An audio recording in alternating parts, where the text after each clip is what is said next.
The Wild Robot by Peter Brown, Chapter 60, The Fish.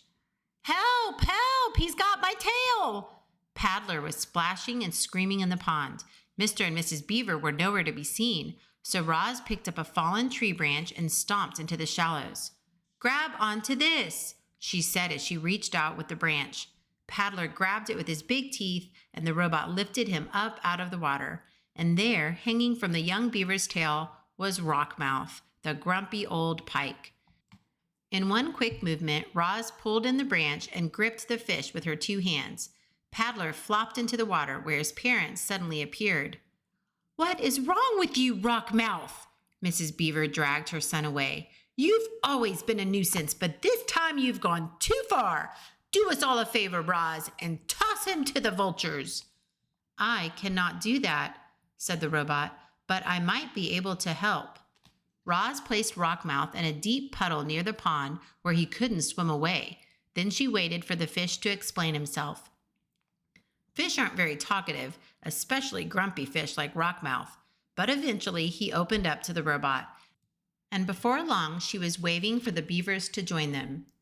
Rockmouth used to live in the river, said Roz as the beavers shuffled over, but you trapped him here when you built your dam. He has been angry about it ever since.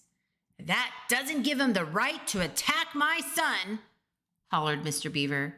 It most certainly does not, hollered Mrs. Beaver. I'd be upset too, said Paddler softly. I'd hate to be kept away from my home. Mr. Rockmouth, you should have said something sooner. The fish looked up from the puddle with a frustrated expression that meant, I tried, but no one was listening.